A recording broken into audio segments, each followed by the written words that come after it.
Hi everyone, my name is Kevin Sun. I'm a language enthusiast, I guess you can say, in New York City. And today I'll be giving everyone a taste of the Surinamese Creole language, also known in the language as Sranan Tongo. This is a presentation that I've done once in the past at Langfest in Montreal a couple years ago. Unfortunately, that session wasn't recorded, so I felt like it was worth redoing in video format for this year's Polyglot Conference, since it was going to originally be the first Polyglot Conference in the Western Hemisphere. It sort of seemed topical to do a quick presentation about this interesting language, pretty unique to the Americas, South America, not particularly well known, but sort of very reflective of sort of like the history of our side of the world, I guess you can say, sort of the colonial history in terms of how this language developed, basically. It's an interesting Creole language that I felt like participants in the Polyglot Conference would be interested in learning more about and might not have had the opportunity to in the past. I personally don't have any specific connection with Suriname. I've never been there, unfortunately. I've considered making arrangements to travel there, but they so far haven't panned out. Fingers crossed for the future. But yeah, a few years ago, I sort of started getting interested in Creole languages. I studied Haitian Creole for a few months and then traveled to Haiti and the Dominican Republic and sort of branched out from that one French-based Creole into dabbling in various other, such as Portuguese-based Cape Verdean Creole, and then started taking a look at English-based Creole languages as well. And the one that really caught my interest the most ended up being Surinamese Creole. There are actually a number of different Creoles in Suriname, but Sranan Tongo is the most widely spoken one. And yeah, it's interesting for a number of reasons, but I guess before we get into that, I'll start off with sort of a brief overview of what or where Suriname is and like sort of the history of this country, which will help explain sort of how the language, the multiple languages, in fact, that are spoken in Suriname developed over several hundred years of European colonialization, essentially. So yeah, let's get on with the slides. Right, so yeah, the history, the linguistic history of Suriname is understandably very closely tied together with the political history of the country. Prior to its discovery, I suppose, by Europeans, the primary ethnic group in the area were various Arawak groups who inhabited, of course, much of northern South America and parts of the Caribbean, in Venezuela, Guyana, and so on. If you know your geography, Suriname is basically wedged between Guyana on one side and French Guyana on the other side. And at certain points in history, I believe it was referred to as Dutch Guyana itself as well. It's sort of like geographically a bit separate from the rest of the South American continent because of geography, and sort of has ended up developing its own unique linguistic situation, if you will. So basically, yeah, the first Europeans to discover Suriname, like much of the Americas, were Iberian, so the Portuguese and the Spanish. This was the beginning of the slave trade, and they started bringing Africans from primarily West Africa to Suriname of various linguistic backgrounds, which led to a complex linguistic situation, of course. And following the Iberians, the English came in, sort of established a foothold in 1650, and then throughout various wars between different colonial powers in Europe, the Dutch ended up taking control of what is now known as Suriname. Around the same time, actually interesting, is when New York was taken over by the British from the Dutch.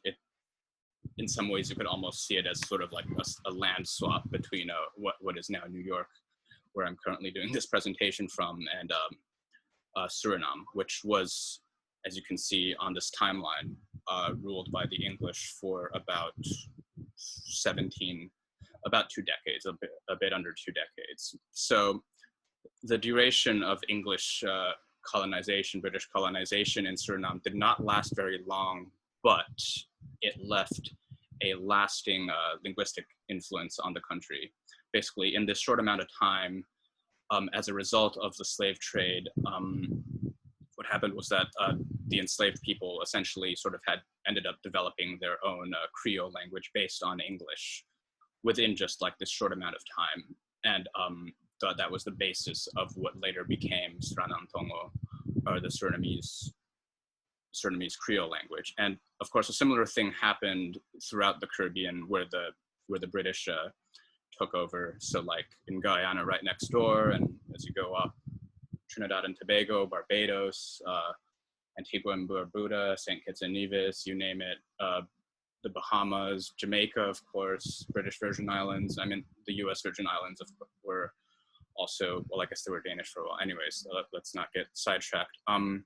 But what is interesting about what happened in Suriname is that unlike in places like Guyana and Jamaica, where basically the enslaved population that was brought over from Africa sort of developed their own Creole, but they continued to be exposed to speakers of standard English, like the colonial rulers and slave owners, and which led to a process that is generally referred to as de-creolization, where the language sort of started to pull back from like an extreme creolized form with very different grammar, very different pronunciation, to something sort of in between standard English and the Creole language.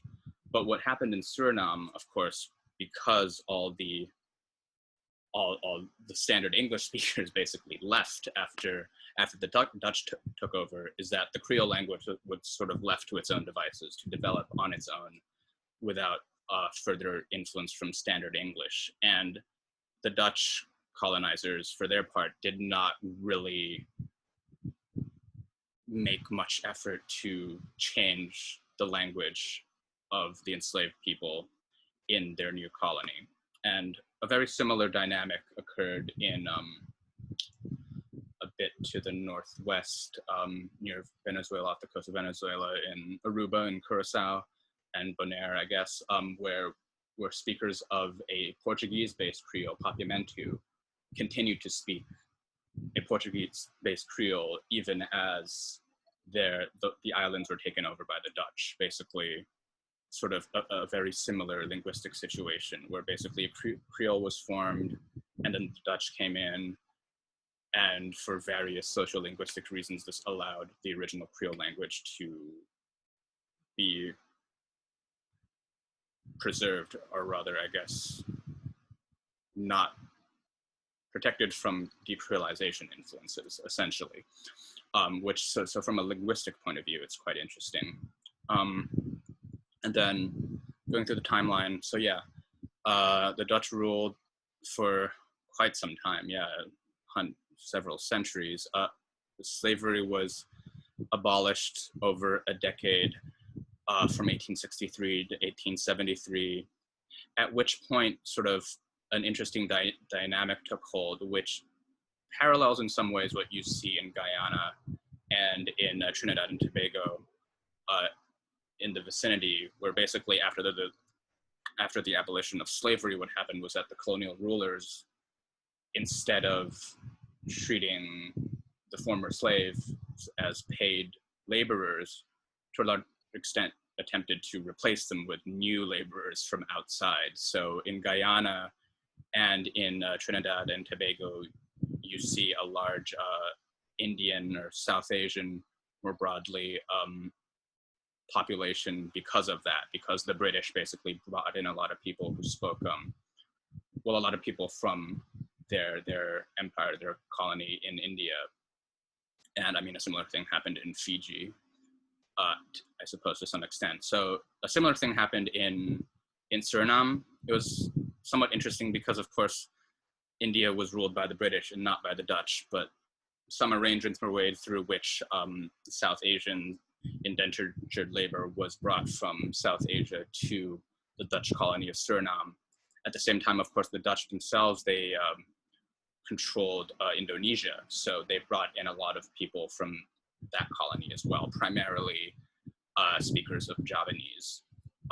So what you get eventually in the century following the abolition of slavery is sort of this interesting mix of different ethnicities.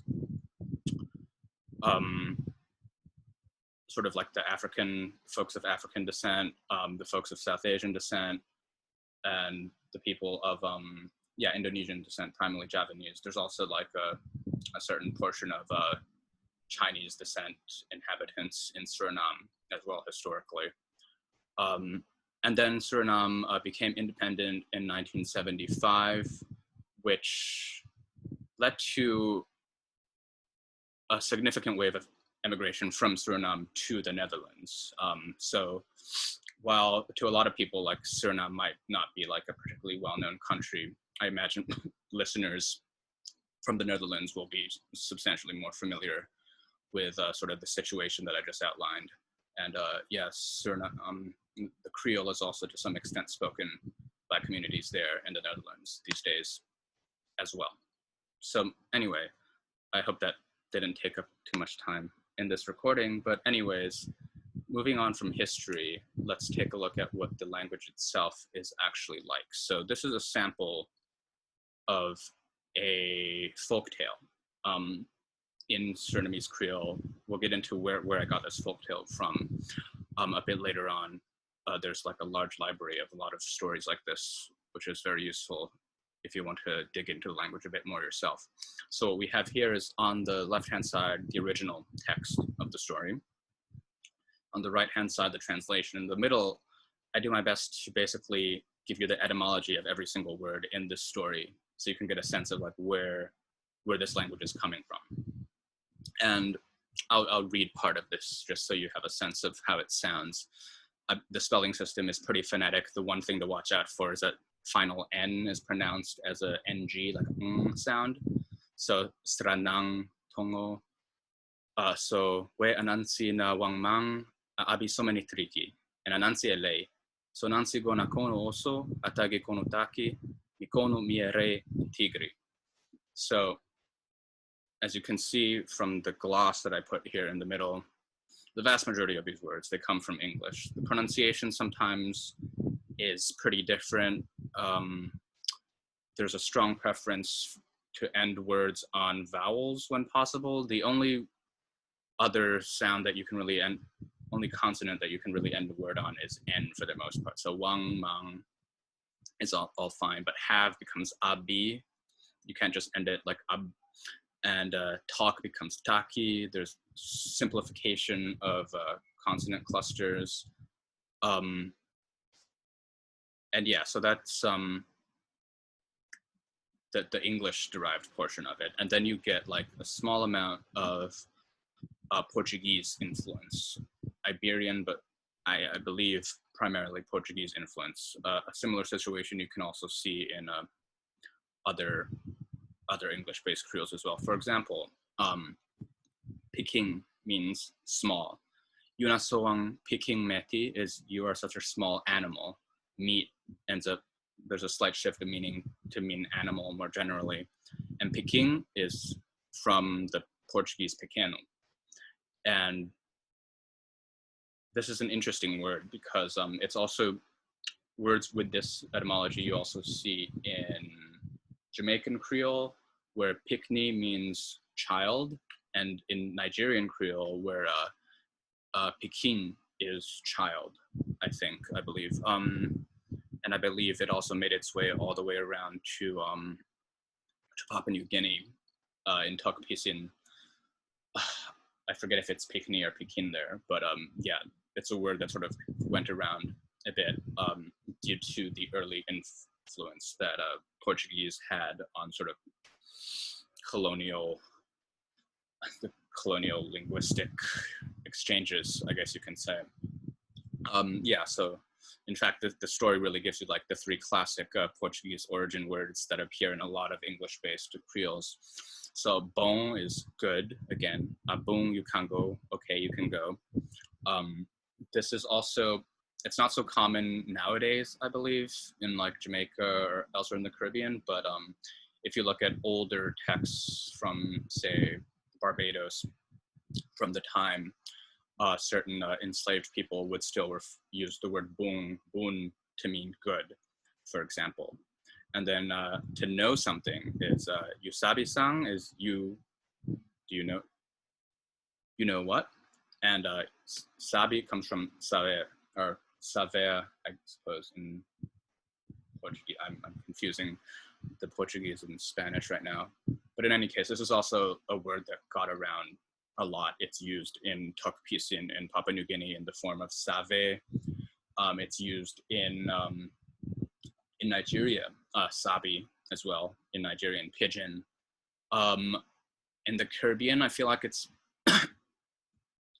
been broadly replaced by no, in most countries, might still be used here and there. But yeah, it's another word that went around a lot. And of course, in green, then you see words of Dutch origin, which, I mean, of course, makes sense given like the long history of the Dutch in the country, even if the fundamental like English-based character of the language didn't quite change. And I mean, sometimes I suppose it's not exactly obvious whether a specific word comes from English or Dutch, given that they're both Germanic languages, and once you like mess with the pronunciation enough, it's not always clear which is which. But like at the very least, like these couple of words seem pretty clearly, or most likely, to be of Dutch origin. Konu for king, and korsu, korsu, having a fever, that's like the one clear Dutch origin word. The rest are a bit harder to say.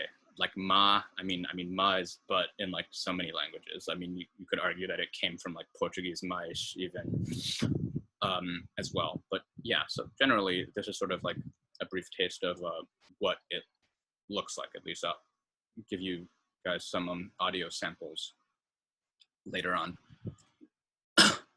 Famia goleria Tongo desi. Well, how am I going to learn this language?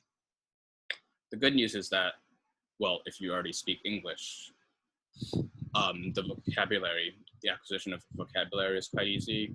Once you get the hang of sort of the sound changes and the semantic shifts that happen, it's quite easy to pick up vocabulary quickly. And also the grammar is simplified compared to like actual like standard English grammar significantly.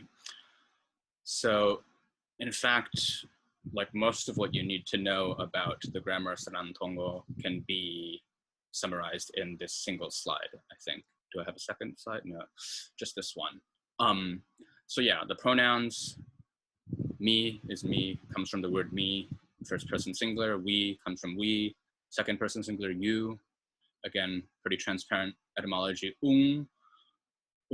for second person plural, I believe comes from a West African language. I forget if it's Yoruba or something else, but it is related to the Jamaican Creole second person plural word, which is unu. And so it's pretty clear that these two words come from the same source. The third person plural, again, deng, comes from, it's related to them. And yeah, it's like a plural marker used in Jamaica as well, in Jamaican Creole, Jamaican patois, if you want to call it that, as well. Third person singular comes in two shapes. Eng, I believe, comes from him, because you can't end a word on an M, so the M becomes an N. And sometimes it's an A, which I'm not entirely sure where that comes from. Possibly some West African language. The conjunctions for forming your complex sentences. I mean, there's basically two of those, di and taki. So di is like that or who, or like timang di libi na inya also is the man who lives in the house. And the complementizer conjunction taki, which comes from the word to talk, is mi tagyu taki mi sabi Sranan Tongo. I tell you that I know Surinamese Creole. So taki is like that. And both of these are somewhat unique to Surinamese Creole. They're not that widely used in other English-based Creoles. In most other English-based Creoles, for the complementizer, you would, instead of talk, you would see a word based on say. So minor say, I know that, is how someone would say it in Jamaica, and I believe in most of the Caribbean as well. Moving on, question words.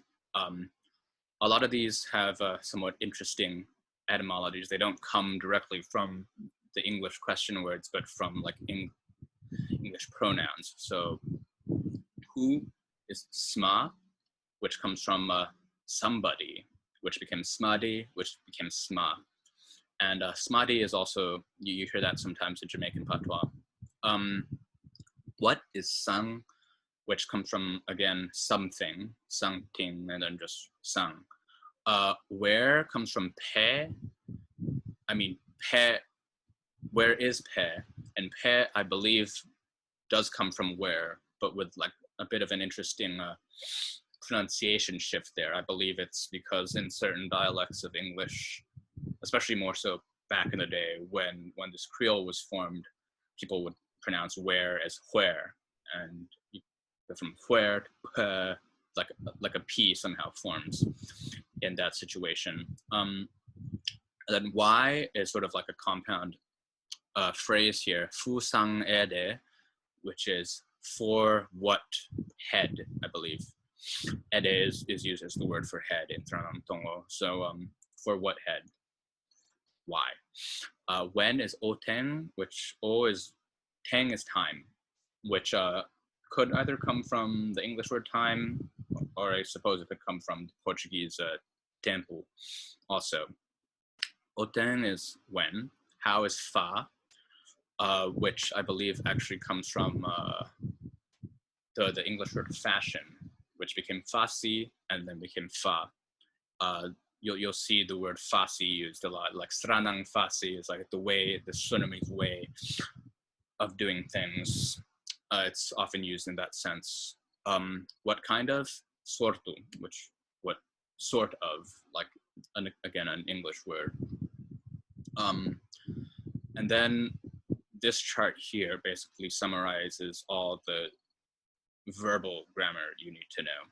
So if you have a verb on its own, like mitati, it generally actually has a past tense meaning, a simple past tense meaning, I spoke. But then if you add an e, mietaki, I am talking, I'm speaking, that's present progressive.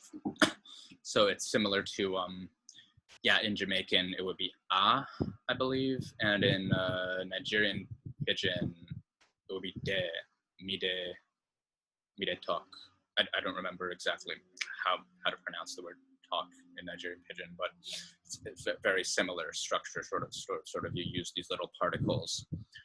And it's, I mean, Haitian Creole is quite similar in that regard, different particles. Moi a parler, moi te parler, moi, I forgot what the future form in Haitian Creole is, off the top of my head, but yeah, it's very similar concepts.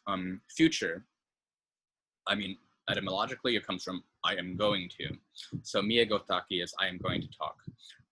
And often the ego gets shrunken into an o.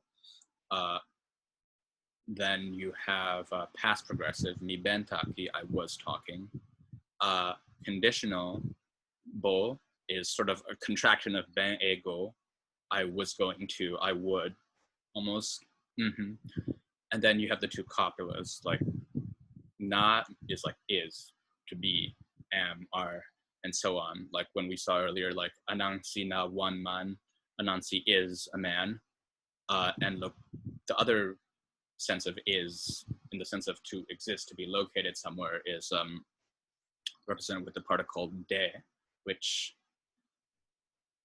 seems like it probably comes from the English word there. I've seen theories, not specifically in relation to Surinamese Creole, but in de in Nigerian Pidgin and Jamaican Patois as well. There's been theories that it comes from the word de in Akan or Twi, and I forget exactly what it means, but it could come from a West African language as well. It's unclear. Right, and then just some common words to get started.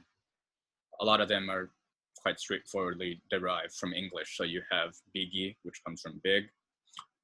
Peking, as we discussed earlier, comes from Portuguese, small. Sabi, Portuguese again. Taigi, to say, I believe, comes from, it's actually a combination of two words. It's taki, gi. Gi is to give, so it's like speaking to someone. I think that at least that's my personal theory here. And yeah, you see gi here. It's used to mean for. It's like a indirect object marker. And yeah, a thing that you'll see a lot in Surinamese Creole verbs is basically sometimes there'll be like a combination of multiple English verbs. So like kmopo is like to come up, but it's spelled K-M-O-P-O, and it's to come up, or like sidong, to sit down, S-I-D-O-N.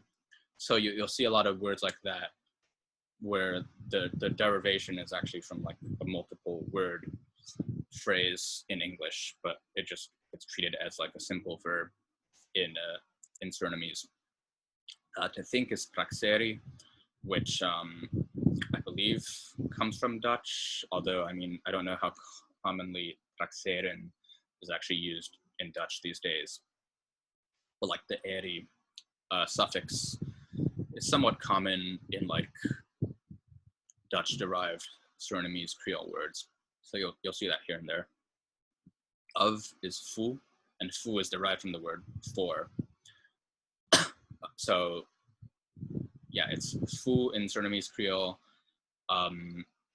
whereas in Jamaican it became fe, and in Nigerian Pidgin, I believe, it became fo.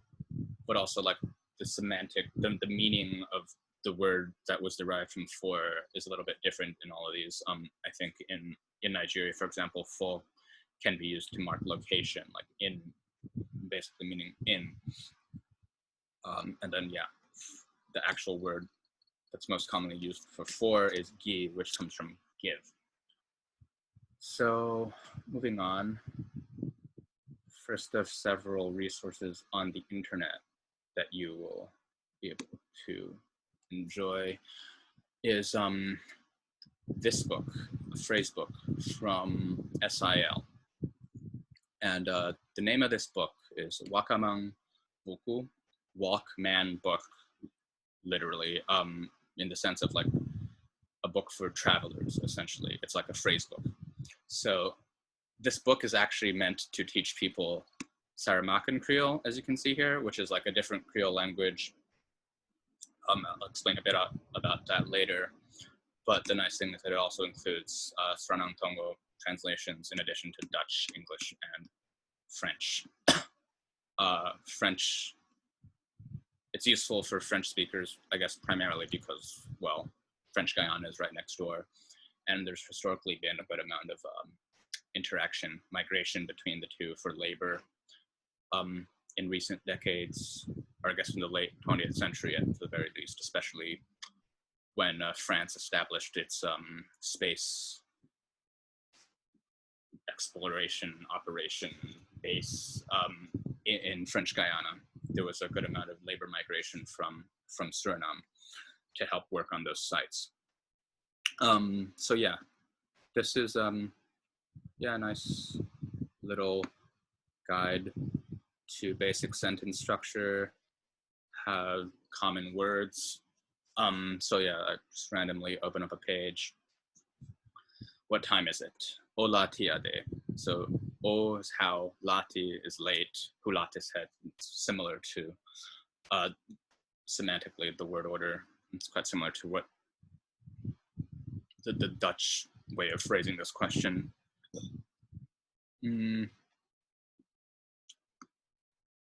Oh, it's a nice long sentence. Today is the 5th of May.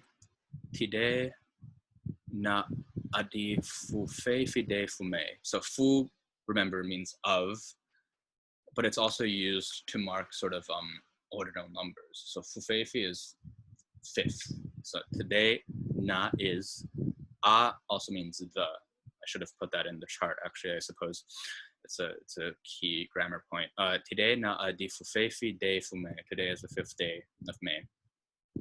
Let's see if there's anything more interesting. Oh. Omeni kilomimak tiari, omeni mimos pai, giwang gi as 4, kilo overvracht. I mean, oftentimes for more modern concepts, Surinamese Creole just ends up using the Dutch word. Yeah, so since we're here, short side note on what Saramaccan Creole is. It's another English-based Creole language spoken in Suriname that was spoken among the Maroons. So basically the slaves who escaped into the vast rainforests of the interior of Suriname, where they sort of had like a separate development trajectory for their language. Like even more, like whereas Sranan Tongo was like isolated from standard English influence, like Saramaccan was isolated from essentially all European linguistic influence besides like the original seed of like English at the very beginning. So its development sort of changed correspondingly. Saramaccan also interesting has like a bit heavier Portuguese influence. There's more words derived from Portuguese. So that's quite interesting. It has tones and I believe vowel length as well. Because a lot of people who picked up Saramaccan Creole, they were still like native speakers of various West African languages that have those features, and it ended up being passed into the Saramaccan Creole language as well. Many of these Maroons were very, very new arrivals from Africa who managed to escape shortly after arriving in Suriname. So the development of the language was quite interesting. There's not quite as much material out there for studying Saramaccan in my experience. I would have loved to got into it a bit more. But yeah, Sranan Tongo is like, even though it's like sort of a more hardcore Creole compared to say Guyanese or Jamaican or Trinidadian, it's still slightly toned down, I guess you can say, compared to Saramaccan. Back to the slides. So yeah, Toriteng, story time. Let's see. Yes, this is how you can really get into studying Surinamese Creole. This amazing website, which has a library of short stories written in Surinamese Creole and with an interactive dictionary right next to it. So basically, you can pick one of these stories. So there's like a selection of just general stories of all types, and then like a sort of Anansi stories underneath. Anansi, of course, I don't think I mentioned this earlier, but Anansi, of course, being like the historical trickster god, spider character of traditional West African, specifically Ghanaian folklore, which whose stories were passed on among enslaved people throughout the Caribbean, in Suriname and Jamaica as well, and I'm not sure, potentially in the southern United States as well. I need to double check.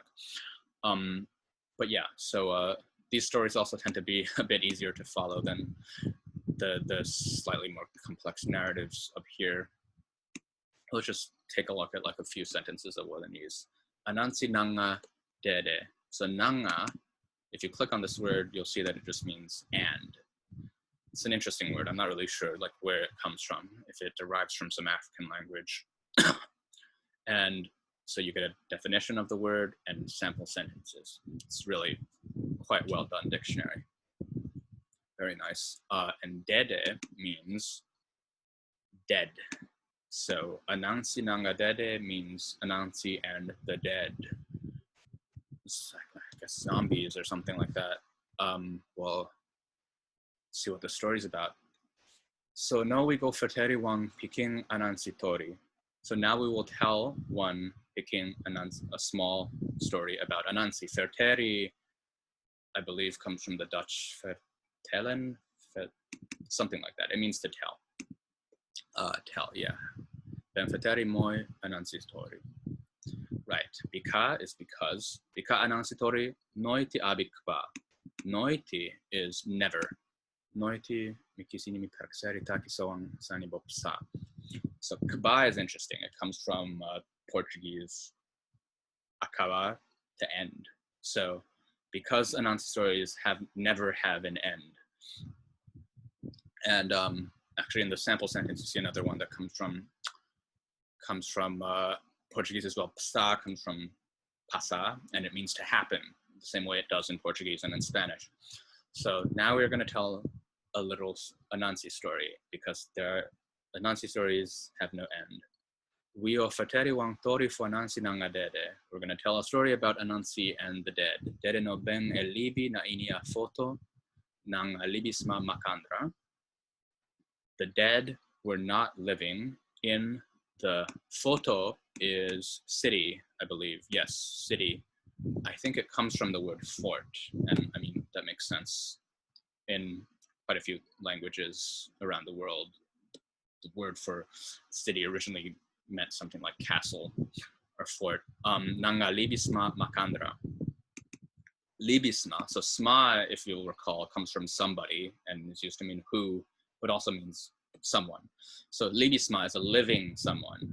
Libisma, person, human being. Makandra, I think this is some sort of Dutch-derived word.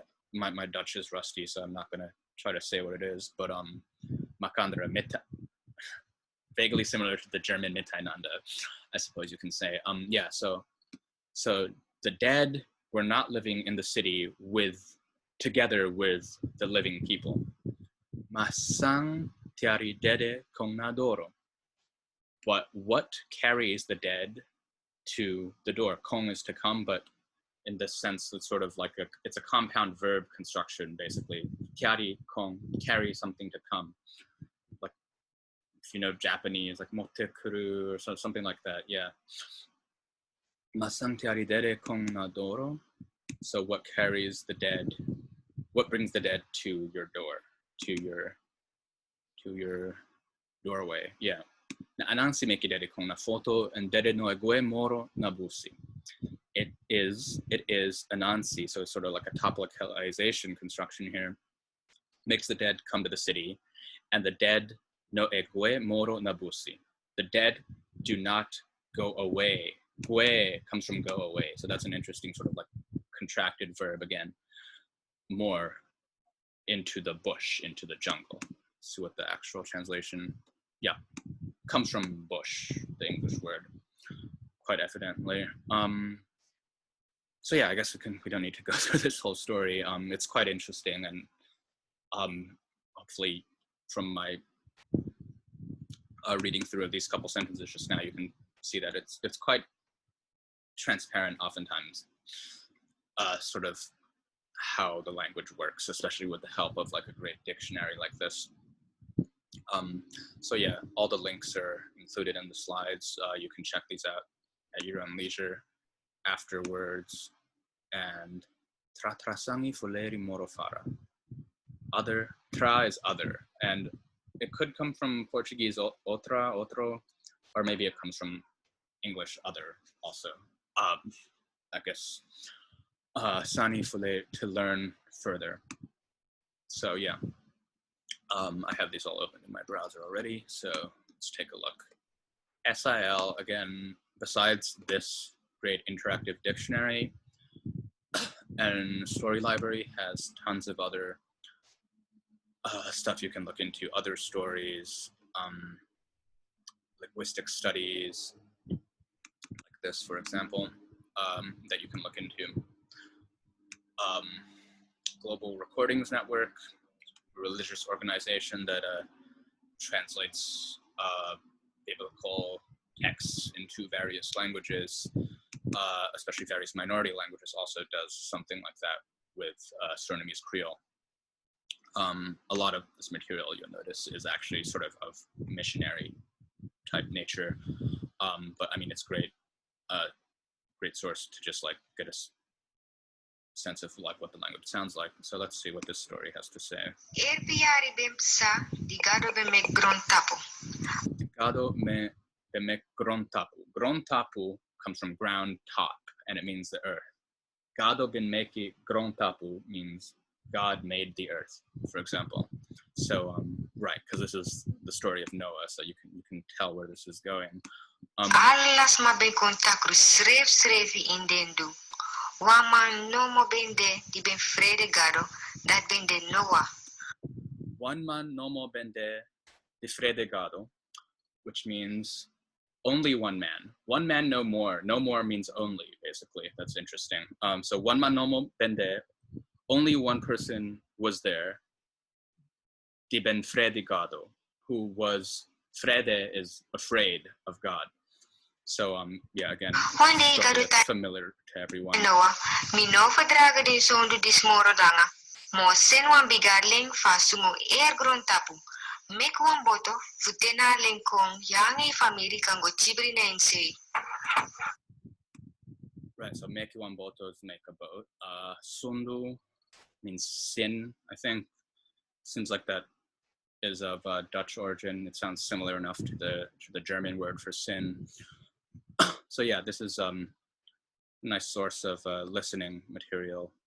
You can also, for more secular content, there's this channel that I found that has daily Surinamese Creole news. I mean, I guess the challenge here would be not so much understanding the language. Beyond understanding the language is understanding the context of local Surinamese politics, I suppose. But it's nice to get a sense of what the language sounds like again.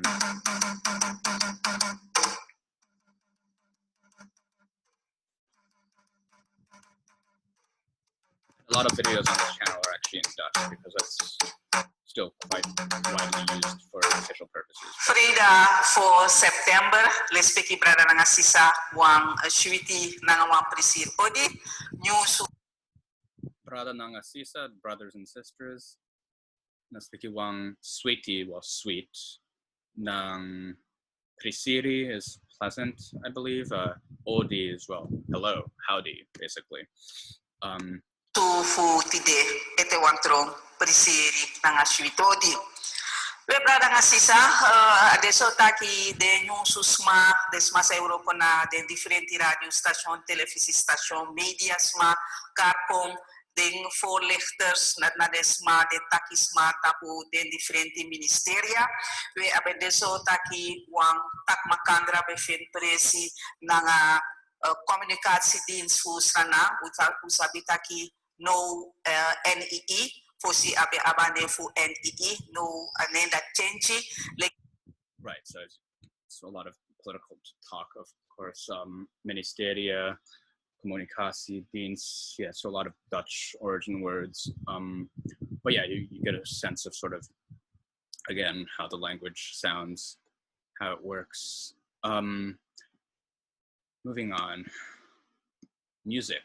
There's quite a large amount of music in Surinamese Creole. There's this whole website dedicated to the subject. It's been a while since I've looked at this site. I'm not up to date with the latest developments, but yeah, this is quite interesting. A lot of songs in Surinamese Creole as well as in Dutch, of course. So if you look at like the titles of these various songs, Lobi de ete, ete is yet. So love there yet, mean literally love there yet, like love is still there, for example. Or let's see, Me love you, that's pretty straightforward. I love you. Me love you for true. I love you for true, truly. Right. So yeah, a lot of songs of that sort of subject matter, unsurprisingly. Radio stations. Yeah, I mean, there are places you can find radio from all over the world nowadays, thanks to the internet. So, I mean, this is one channel which often has Surinamese music. It's actually for the Javanese community in Suriname, I believe. It uses Garuda as its symbol, which is like, of course, also like the state bird of Indonesia, of the modern state of Indonesia. And so you'll get a sort of mix of Japanese music and Dutch stuff as well. But yeah, there are other radio channels that you can check out. Oh well, yeah, all the comments in here are in fact in Japanese. That's very interesting. Right, and last of all, a few years ago, I did actually write a blog post about this language that you can check out as well. I mean, it sort of covers the same stuff that I've been talking about here today. Yeah, so you could check that out as well. I guess it goes into a bit more detail in some instances. But yeah, all right. So I guess that's it for the presentation. Are there any more slides? No. All right. So yeah, thanks for listening, and hope this piques your interest in digging in a little bit more into this interesting language whose history sort of, as you can tell, sort of reflects sort of like the somewhat complicated early history of European colonization in the Americas. Yeah, sort of complex different influences and how they interacted. And yeah, I mean, the reason I originally picked this topic was because Polyglot Conference Cholula was going to be the first Polyglot Conference in this side of the world. And I mean, it's also the same reason that I did it once in Montreal a few years ago. So yeah, yeah, go check it out. Click on the links that I shared and take a deeper look at the language if you want. All right, thanks for watching.